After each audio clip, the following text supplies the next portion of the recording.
Hi, everybody. Welcome back to the Business from Scratch podcast. I'm Abby.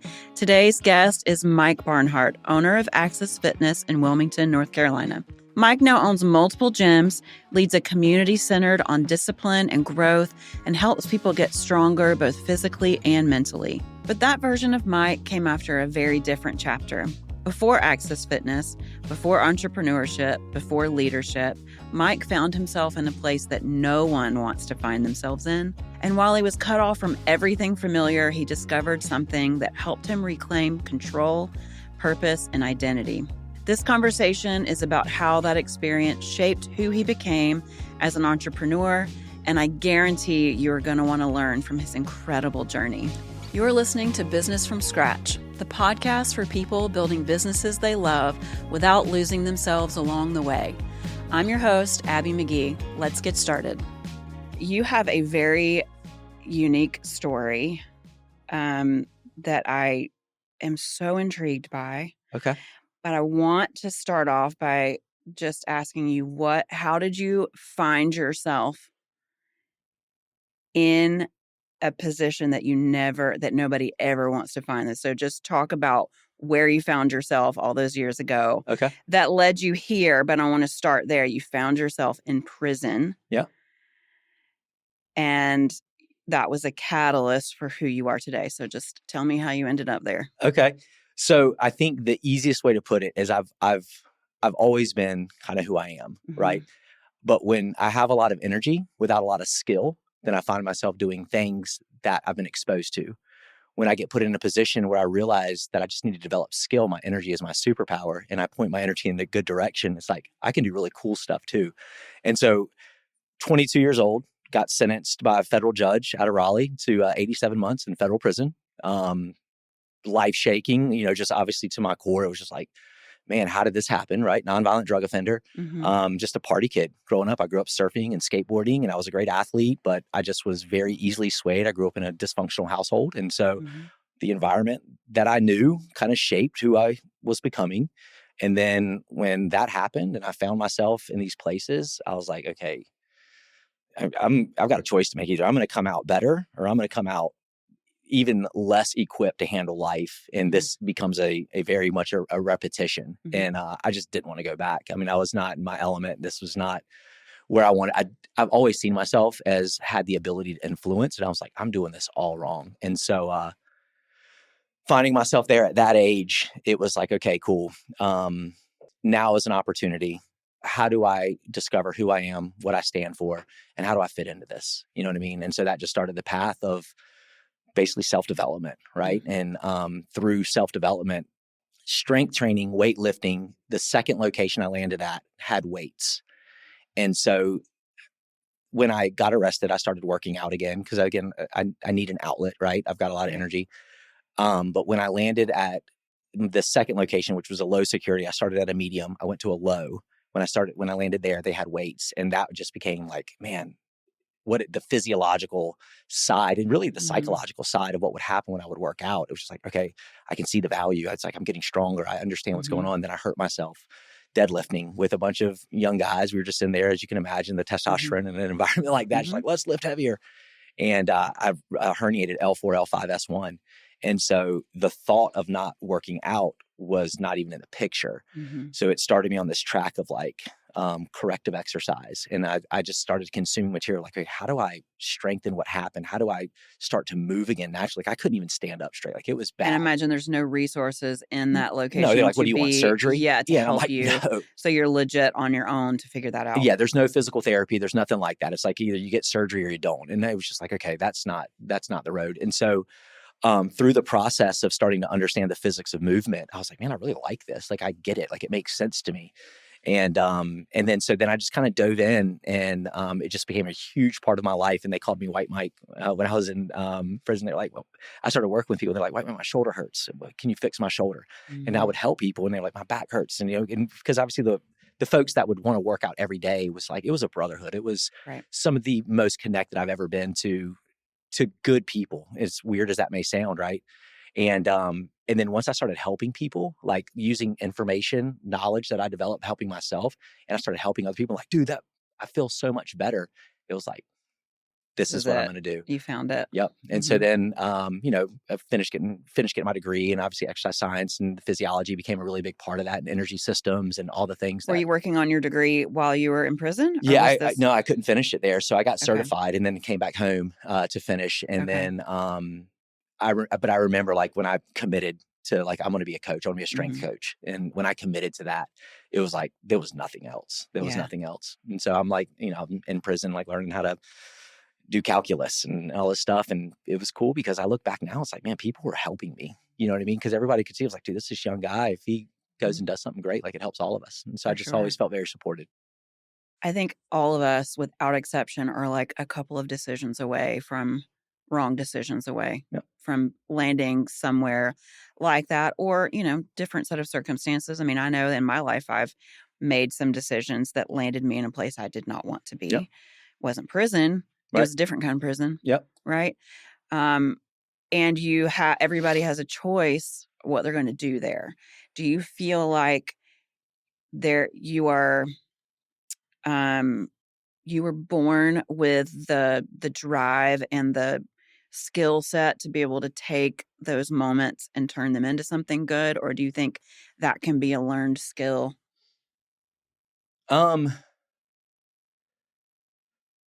I think maybe a combination of both. I don't know if they're binary, right? So I think that there is definitely energy is a big part of who I am. Like, and it always has been. I've always been a very energetic person. I've always, have realized at a pretty young age that I could show up and change the environment a little bit, right? And I think that was something that I always kind of knew. But then I think through the experience of being exposed to environments and then having certain people believe in you at the right time, you end up saying, okay, other people see this too. Now, how do I take both positions and end up becoming who I think that I could really be, which is something I don't think anybody wants to set out to be a bad person. Right. So it's like, how do I take the fact that I know that I have energy and I can influence people, and how do I hang out with enough people who can expose me to what good life looks like and can pour belief into me when I doubt myself? And then eventually those two worlds collide. And I think that's kind of what happened for me. It's just, I was exposed to the right stuff. I had enough of the right people believing in me when I needed it. And through that, it was just like, okay, cool. Let me just align with this. This just makes a lot more sense. It's such a mindset thing too, to look for the opportunities instead of being like, okay, well, I just effed it up. Too bad. Here I am. Yeah. This is it. This is who I am now. But to have the innate mindset to look for the opportunities, look for the relationships, look for the ways to take the mess you're in and turn it into something that is life-changing in a positive way. I think if I did anything well, I was just really truthful with myself. I got to a point where it's just like, okay, I don't have really anything good to offer. I grew up kind of surfing. I used high school as a way to party. I didn't take relationships seriously. Like I just was very just kind of on this path. And I think the best decision I ever made was like, do I want to be somebody that stands for something? Do I want to be somebody that looks back and says like, you know what, I did something good with this time that I have. And when I realized that, like, I was just like, man, I don't really have any skills. Like when I just realized when I was 23 in federal prison, it was like the level of humility that I accepted was like, just show me the way, man. Like, I obviously don't know what I'm doing. Which is hard too. Cause at 20, 21 years old, which was when I was kind of in the height of my criminality is kind of what it's called. Like not coming from much. I came from a very modest background, kind of a poor upbringing, having money and, like I was doing it at a level where I got 87 months. This is not me bragging, but like I was exposed to money. I literally thought that I was good at something. Like I was blinded by the fact that I was like, I'm good at this. Like I'm making money. I'm buying cars. And, so it was like completely ignorant, completely blind, not glamorizing this at all. But for me to go from that, then I find myself here. If I didn't get as long as I got, I don't know if I would have changed the way that I did, because the first couple of years, I would still find myself in conversations about, I did this, I did that. And then after a while, I just kind of, what the hell am I talking about? You know what I mean? Like, we're in prison, dude. Who cares about that? Like, where are we there was going? probably a little bit of like, I need to assimilate into this culture. And so this is what we talk about. Our negative exploits. Yep. And you glamorize it But so so now you own two locations, right? 4. Four. Yeah. Amazing. 4 locations all in Wilmington? Yeah. So first one we opened up was in the Wrightsville Beach Market Uh-huh. in 2016. Right. Then we did Hampstead in 2018, downtown 2020, Carolina Beach 2024, November 2024. Amazing. Can you talk to me about let's shift over into the business world now. Love it. Because it is a wild ride no matter what industry you're in. Yes. So how did the things you went through shape who you are as a business owner and a business leader? Yeah. Great question. I think for me, it's mission first, right? I believe that environments increase someone's capacity to do well, right? I believe that I can create environments where when people step into it, they're like, I want to do more. I want to be a better version of who I was when I stepped in. Mhm. That was the doors that I stepped through. Those are the decisions that I made. And so for me, it's always been about creating spaces where people willingly accept challenge, knowing on the other side of the challenge is a better version of who they are. Their capacity improves, whether it's their capacity to be an athlete, whether it's their capacity to be an executive, whether it's their capacity to be just a good parent. Like we can create an environment where that, if done correctly, we increase their capacity to be a better human, right? And so it's all human performance is how we associate it. It's not squats and deadlifts, right? It's more about like, how do we take this person that has this goal? It's important to them because they know that if they can accomplish this, they're going to be able to show up differently. And so for us, it was just about like, it's about transformation, man. It's not about fitness is hard to sell, right? Transformation is hard to sell too, but we are able to get people when we're able to get people to understand that it's like the hard stuff is the point, then they tell everybody they know because it's not about like, hey, I lost 10 pounds or I ran a faster half marathon. It's like, man, it hits different over there. Like I'm grateful to be associated with this environment that has changed the way I'm looking at so many things. How do you actually do that though? Because I've been in a lot of gyms, Sure. different kinds of gyms. I've had enough life behind me to have had many opportunities to be in different settings, gym settings. How do you actually do that though? Like what is your process from the time a person calls you and says, "Hey, I'm thinking about joining your gym," or "Can I come check it out?" What do you do with that person for that outcome? Yeah. Other than just let me set you up with a trainer or here's our class schedule and you just come when you want. So we have what we call a performance pathway, right? And so performance pathway is inspire first, motivate second, coach third, right? And so if you think about like the customer journey, right? For us, it's like in order to get somebody to even pay attention, they have to be inspired by something we do. So we leverage the stories of our athletes, kind of very much a Nike kind of theme. It's like tell the story of the people that are doing it. Like let's not try to get athlete, too creative. You just mean the members of your members of your gym. The people that refer to them as athletes. Everybody's an athlete. Executive athletes. Yeah, everybody's an athlete because it's a very athletic style of training that we do. Okay. And so we share the stories of our athletes to inspire the folks to be like, I'm kind of interested in that. But you and I both know a lead does not mean a sell, right? And so we understand that the second part of that process is we have to motivate them. Once they say, hey, I'm interested, getting them to say, I'm interested to, okay, I'll see you tomorrow at 8 a.m. There's a gap there. And so our sales team has to understand, like they're the first level of coaching that this person's going to be exposed to. How you talk to them, how you communicate with them, how you listen to them, how you articulate back what's important to them. All that matters, right? You're creating an experience where people are like, I think these people understand me. It's not, cool, you want to lose 10 pounds, let's get to work. It's like, all right, cool, what's important to you? What have you tried? What haven't you tried? What's worked for you?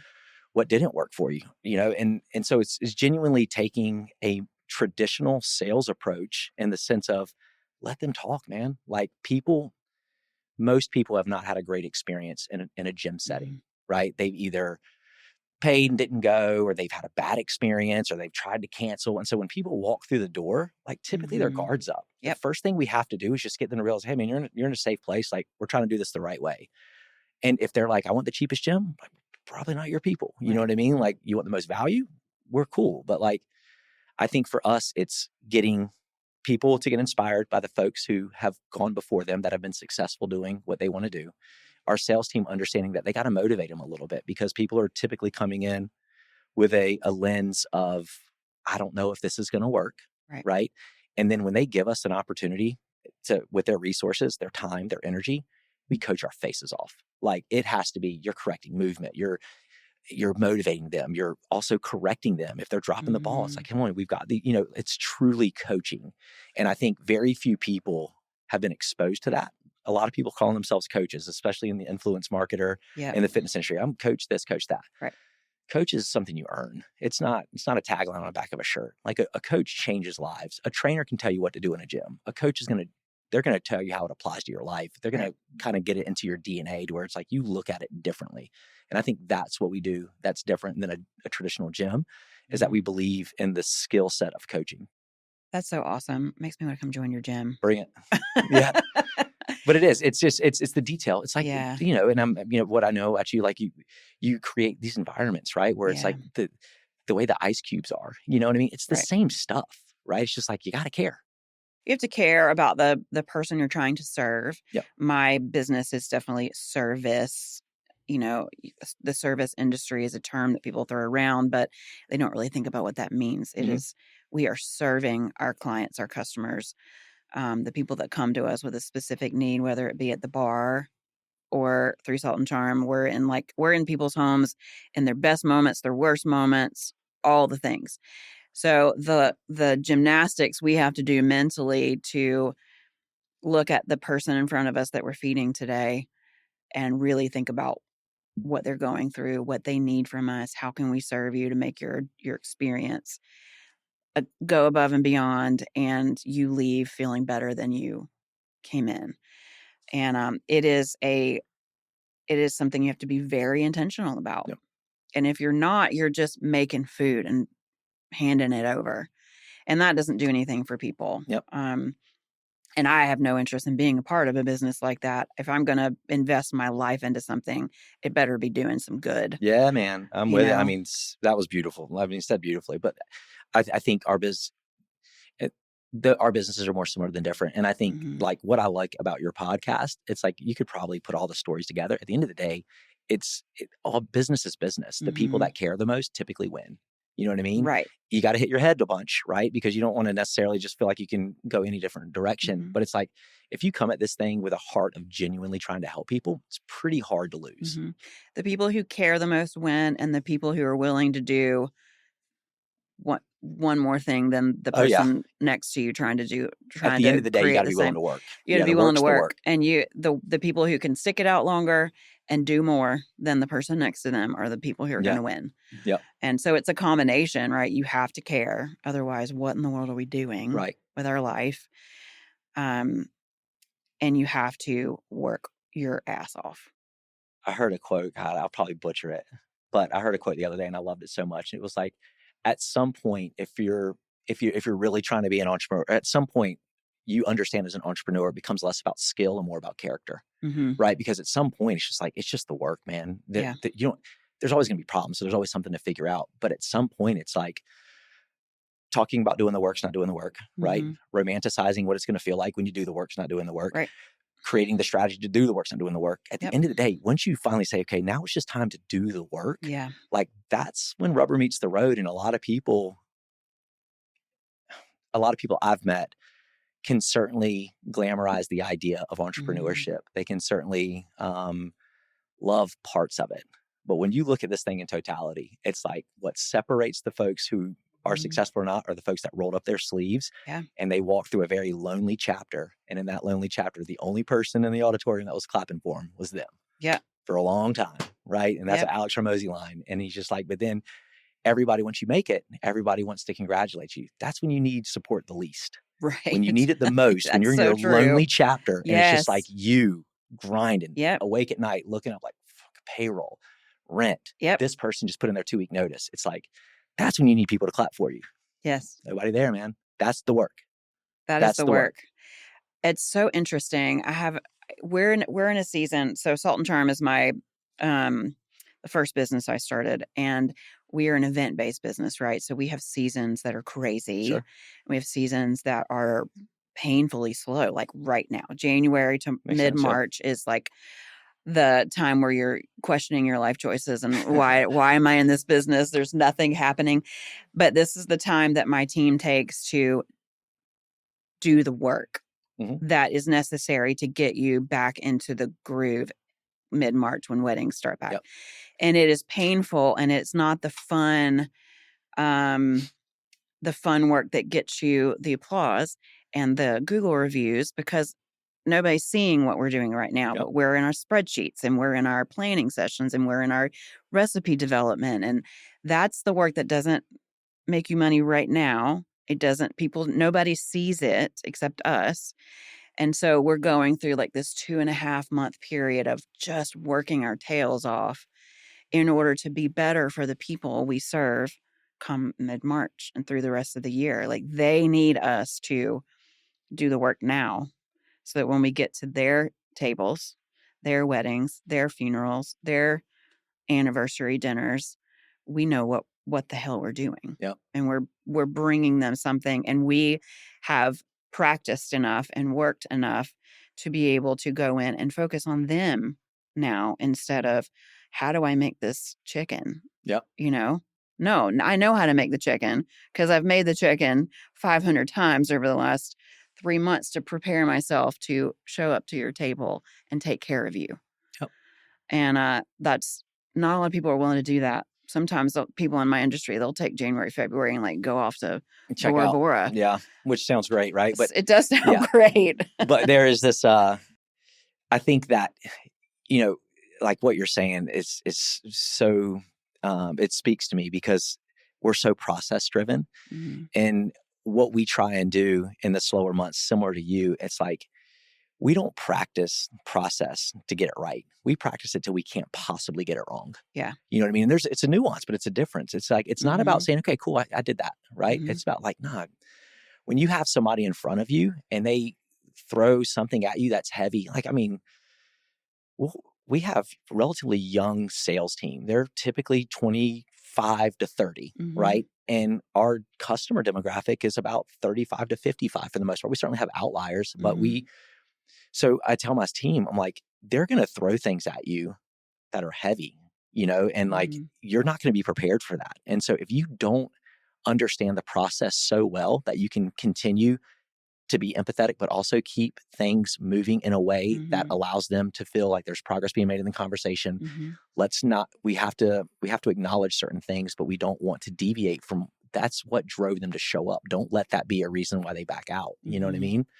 Unless you know the process so well, you will be rattled. Yeah. And to your point, it's the work that no one sees that is typically the most important. You get celebrated in public for what you do for a long time in private. Yeah. It's so true.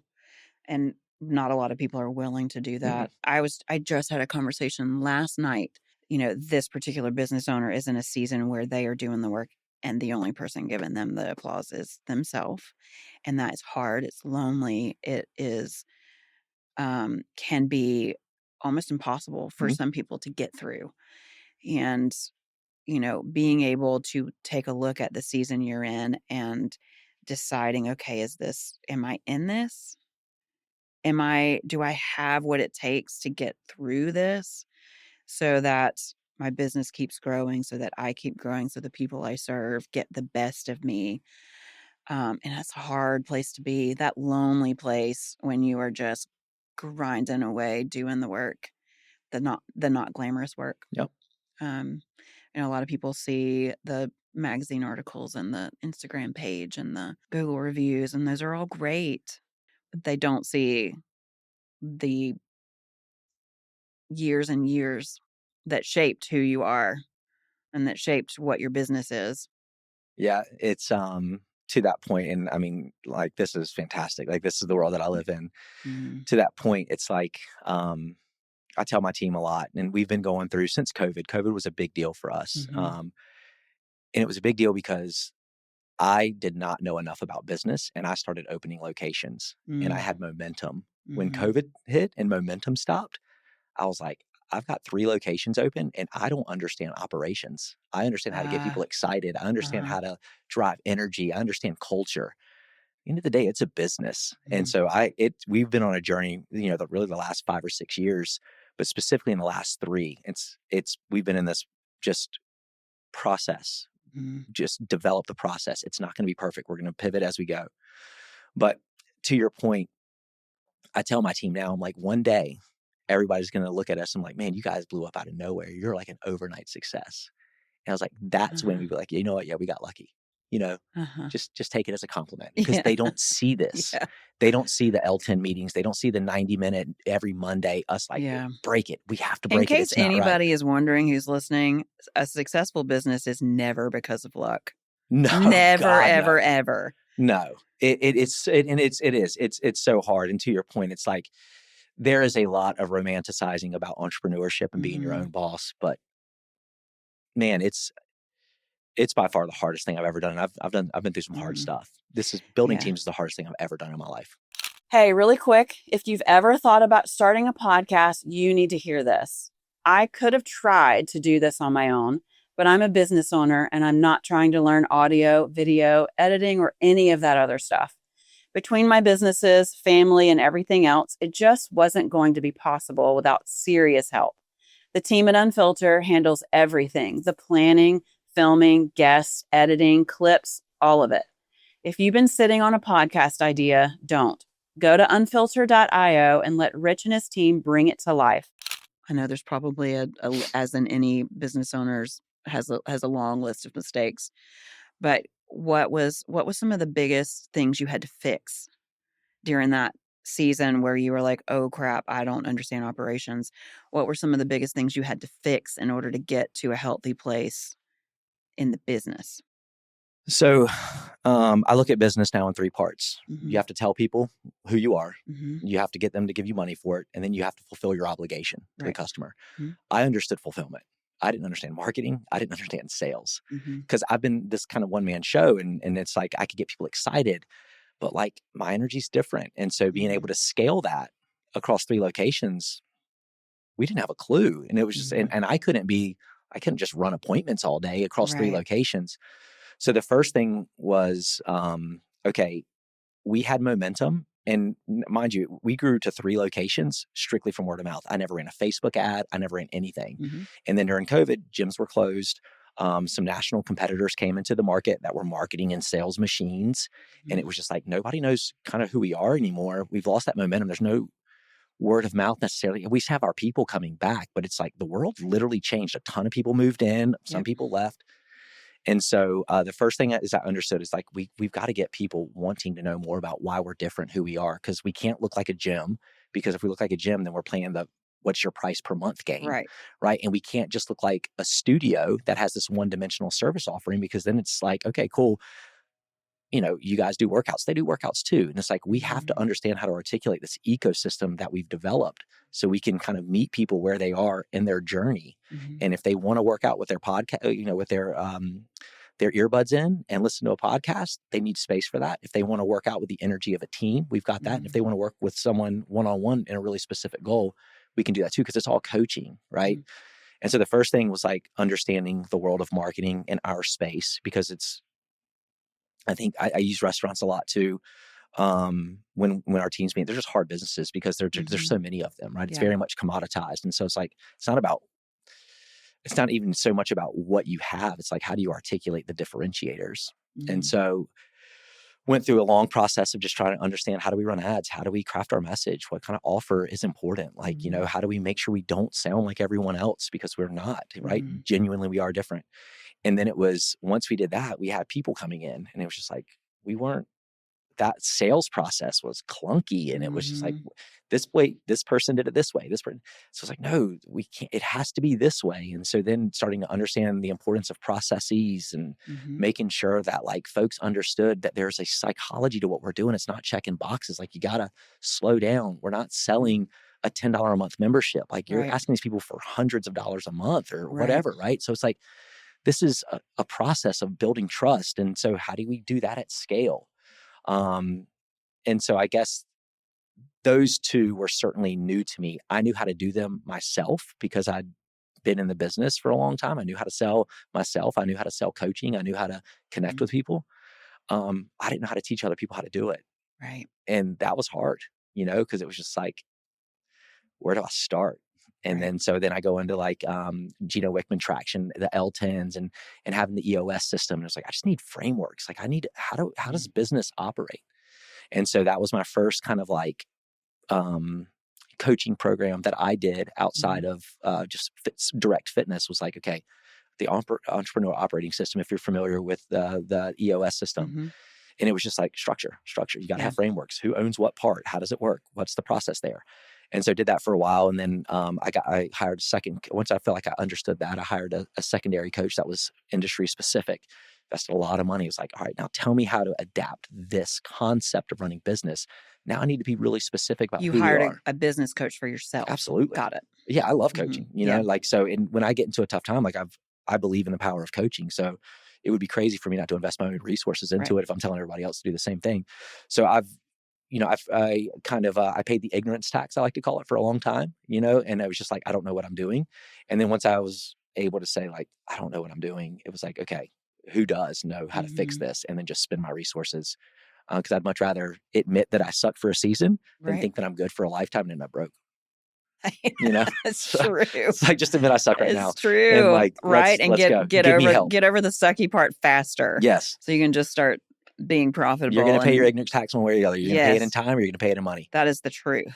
So that is very rare that you know enough to play the long game. Exactly right.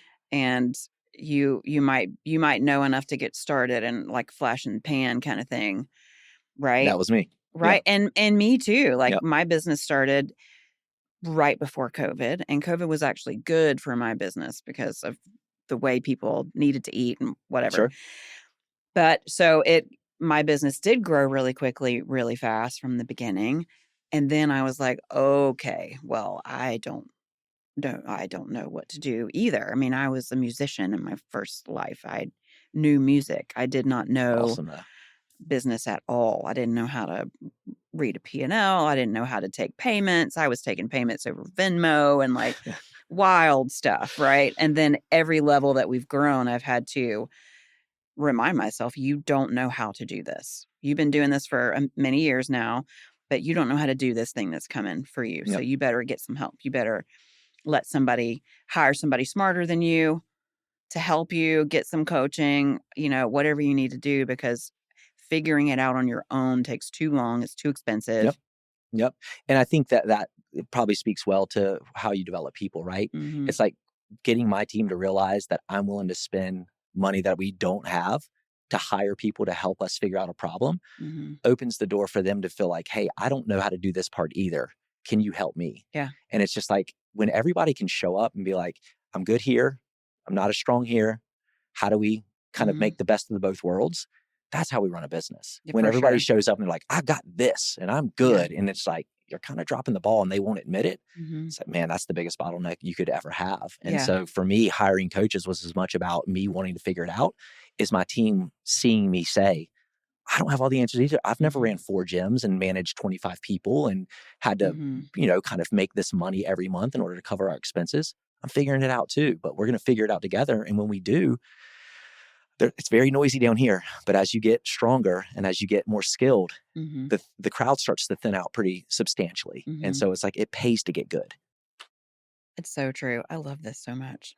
Appreciate it. Oh, I mean, this is like how I live my life, but it is already, but talking to somebody who's in the same like mindset about it is just so motivating for me to keep going and to remember. Because I mean, we have some things coming up in my business that I already know I don't know what to do with it, and I've got to figure it out quick. Yep.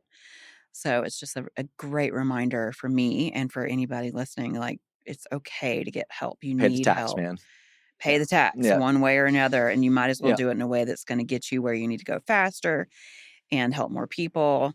Because I mean, who are you going to leave in your destructive wake with you just trying to figure it out on your own? Which clients are you going to piss off? Are you going to not deliver for? Which really great team members are you going to lose while you're trying to figure it out on your own? It's not worth it. No, I mean, and to that point, I remember, so we tend to attract very athletically minded people in our Mm-hmm. space, right? And so I remember coming out of COVID, I could not have asked for a better team. We're talking skilled people that Mm-hmm. they walked the talk, they lived this. I was such a mess that they didn't see the opportunity. They ended up leaving Mm-hmm. because I didn't know what I was doing, and it became evident. And those are the moments though that it's just like, okay, I have to understand, like, I'm going to keep failing the test. I'm going to keep kind of paying the price until I pass the test, until I pay on the ignorance tax. Mm-hmm. And I mean, we've lost some really talent. I wish they were still on the team, Yeah. but I did not have, they understood their value, right? They understood that I had opportunity. I was trying to do something cool, but they also understand too. It's like, hey man, the clock's ticking. Yeah. And if you're going to be stuck here for a while, I know that I can take my skills somewhere else and get paid more money. And I mean, there's 2 or 3 people that I'm like, God, Yeah. I wish I was a better leader then, Mm-hmm. because I could have given them a path that, that, and some of them want to come back now too, which is a huge, Mm-hmm. there's a young man, I just have so much respect for this dude. He moved to Atlanta. He's been in Atlanta for the last couple of years, and we've been in conversations, and he's just like, his wife is from the area. And so they're thinking like, hey, we can come back. And he's just like, man, what? And he sees what we've been doing over the last couple of years. Mm-hmm. And I'm like, man, what a compliment. Because I think the world of this dude, Yeah. hard worker, understands, leads with his heart. I mean, every quality that's just so important to the world that we live in, and understands our business too. Because he saw it literally, he started in the first location and helped me open up the next 2. Mm-hmm. And so it's like, what a compliment, because not only does it confirm that he sees what we've been doing, because he watches, we stayed in communication, Mm-hmm. but it's also, it's like, he was like, damn dude, like now might be the time, like, Right. because I know what you need, what I'm capable of. And so it's having those conversations come back full circle with people that I did leave in the wake of my Yeah. just inability to lead. Yeah. Seeing that come back full circle because they can see that I'm doing the work That's great. is a huge compliment. Yeah. But you're right. I mean, you lose great people not You being able. do. You lose great clients and great Yep. team members if you can't figure your Yep. shit out. Because it's not their fault. You Right. know what I mean? Right. People have to do what they need to do, right? Yep. If you're not delivering, they are going to find somebody who will. Yep. And that's a big wake-up call for everybody. Don't lose good people, whether it's a client or a team member, because you haven't done the leadership work Yep. that you need to do. That's really great advice. Yep. And and if people are being honest with themselves, we all have Mm. those people. It's like, God, I wish they were still on the team, and I have no one to blame but Oh, myself. I have some of those. Yeah, Yep. for sure. For sure. The people that have stuck with me from the beginning until now, like, they have braved some stuff. They know where all the bodies are buried. They know where all the bodies are buried. Yeah.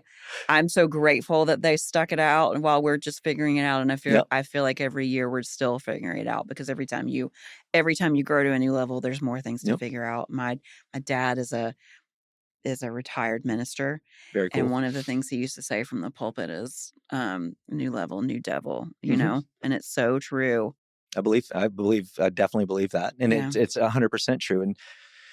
And there's a, an EOS kind of framework mindset that it's just like, the day you're running a business, the day you run out of problems is probably the day that you have to recognize your business is dying. Yeah. Right? Because part of running business is solving problems. Yes. And if you're still solving problems, you're still making progress. Yes. If you're not solving problems, you're not intentionally growing, so you're unintentionally fading. Mm-hmm.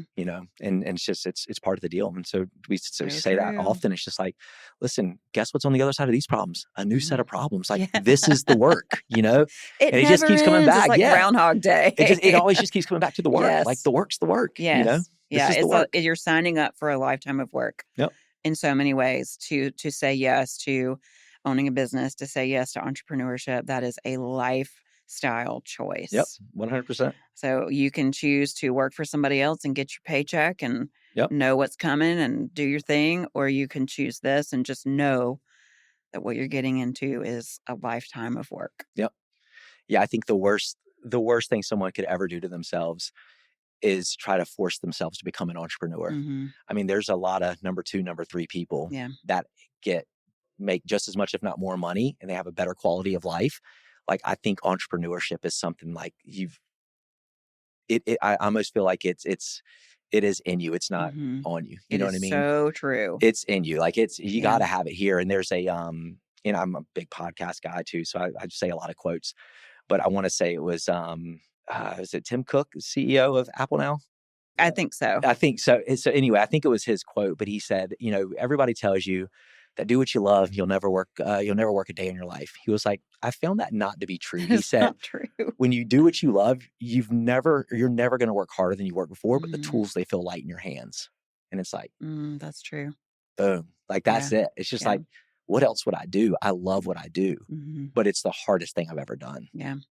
I had Wes and Kristen Bechtel on. They own Ben Pilates. And one of the things I asked them in the very beginning of that episode is, do you feel like that good, successful entrepreneurs have to have an innate love for chaos and hardship? Like, do you have this weird attachment to like always being in crisis?